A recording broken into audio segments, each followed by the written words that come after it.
Hello students, good morning. I am Mamta ma'am. Today I will teach you class 4th Culture and Society lesson 8. Hello students, lesson 8 our natural resources soil and water. Our natural resources से मतलब कि जो हमारा इस वातावरण में natural चीज़ें प्राकृतिक चीज़ें हैं उसके बारे में मुझे पढ़ना। जैसे किसके बारे में पढ़ना है? सॉइल के बारे में पढ़ना है और वाटर के बारे में पढ़ना। पानी और मिट्टी ये मेरी नेचुरल चीज़ें हैं, इसको हम बनाए नहीं, ये खुद से बना हुआ है, इसीलिए इसको नेचुरल रिसोर्सेज कहा जाता है बच्चों। India is a very large country with a large population. हमारा देश बहुत बड़ा देश है और यहाँ का पॉपुलेशन भी बहुत ज़्यादा है। The different natural resources our country cater to nearly all the needs of its people. और ये जो है हमारा जो नेचुरल रिसोर्सेज है ये हमारे बहुत सारी चीज़ों को पूरा करती है, लोगों के नीड की आवश्यकताओं को पूरी करती है।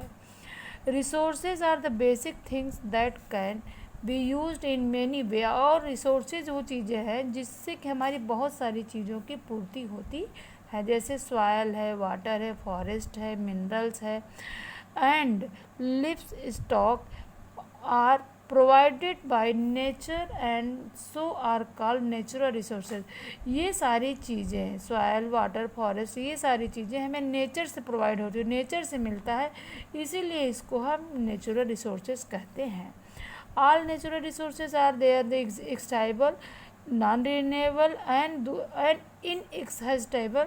जो रिन्यूएबल हमारा जो नेचुरल रिसोर्सेज कुछ ऐसे होते हैं जिसको कि हम नहीं बना सकते हैं, वो बनाया बनाया ही रहता है, और कुछ को हम बनाते हैं, उसको रिन्यूअल करके नया भी बना सकते हैं। सम रिसोर्सेज लाइक जैसे metal are available in the limited quantities and can be exhausted, whereas resources like air, solar energy can not be exhausted.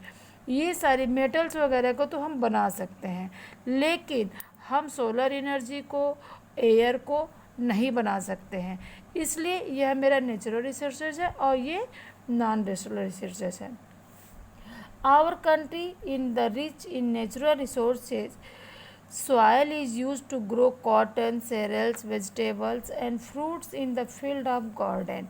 हमारे देश में बहुत सारी चीज़ें नेचुरल रिसोर्सेज हैं, जैसे सॉइल, मिट्टी है, ये क्या करती है, कितनी चीज़ें ग्रो करती है, कॉटन को ग्रो करती है, दाल है, सब्जी है, फल है, ये सारी चीज़ें हमको देती है, मिट्टी से मुझे ये मिलता है।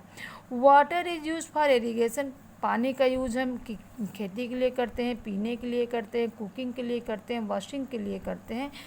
और बच्चों we should use resources wisely, हमको इसको बहुत बुद्धिमानी से यूज़ करना चाहिए। We should not polluted soil and water, हमें इसको गंदा नहीं करना चाहिए। Our development depend upon the using the resources of judiciously. तो बच्चों हमें अपने नेचुरल रिसोर्सेज को बहुत हिसाब से यूज़ करना चाहिए, जैसी चीज़ें हों उस हिसाब से उसका इस्तेमाल करना चाहिए। थैंक यू बच्चे, इसके आगे कल पढ़ाऊँगी मैं।